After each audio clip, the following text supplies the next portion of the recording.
നമസ്കാരം, ഞാൻ ഡോക്ടർ തസ്ലീന. നമ്മളിന്ന് സംസാരിക്കാൻ പോകുന്നത് ത്രെഡ്മിൽ ടെസ്റ്റിനെ കുറിച്ചാണ്. അതായത് TMT ടെസ്റ്റ്. ശാരീരിക സഹനത, അതായത് എക്സസൈസ് ടോളറൻസ് അളക്കുന്ന വഴി ഹൃദയത്തിൻ്റെ പ്രവർത്തനക്ഷമതയും ഭാവി ഹൃദ്രോഗ സാധ്യതയും അനുമാനിക്കാൻ ഉതകുന്ന ഒരു വൈദ്യ പരിശോധനാ സംവിധാനമാണ് treadmill test. Treadmill test, TMT test, cardiac stress test, exercise stress test എന്നീ പേരുകളിലും ഈ ടെസ്റ്റ് അറിയപ്പെടുന്നു.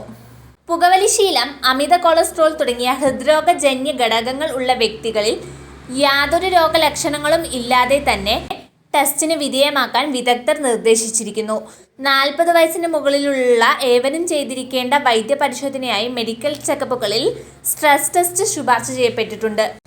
TMT ടെസ്റ്റിൻ്റെ പരിശോധനാ രീതി: ആദ്യം വിശ്രമാവസ്ഥയിലുള്ള ECG രേഖപ്പെടുത്തുന്നു. നിന്നുകൊണ്ടും കിടന്നുകൊണ്ടും രക്തസമ്മർദ്ദവും ഹൃദയമിടിപ്പും ഇതോടൊപ്പം അളക്കുന്നു.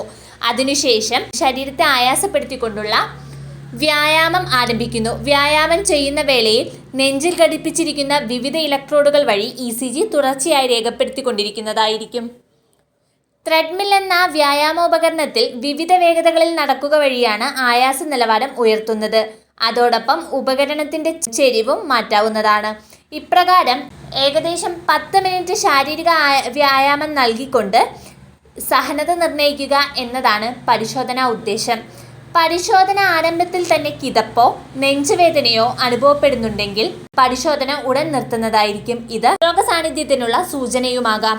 ഇത്തരത്തിൽ ലഭിക്കുന്ന ECG വിവരങ്ങൾ കമ്പ്യൂട്ടറിൽ ക്രോഡീകരിച്ച് ഗ്രാഫ് രൂപത്തിലാക്കിയാണ് പരിശോധനാ ഫലം നൽകുന്നത്.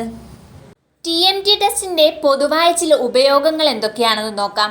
ഹൃദയപേശി അല്ലെങ്കിൽ വാൽവ് പ്രശ്നങ്ങൾ തിരിച്ചറിയാൻ, ഹൃദയത്തിലോട്ടുള്ള രക്തവിതരണത്തിൻ്റെ പര്യാപ്തത വിലയിരുത്താൻ, ഹൃദയം വഴി രക്തം പമ്പ് ചെയ്യുന്നതിൻ്റെ കാര്യക്ഷമത വിലയിരുത്തുന്നു, കൊറോണറി ആർട്ടറി രോഗങ്ങളുടെ ലക്ഷണങ്ങൾ കണ്ടുപിടിക്കുന്നു.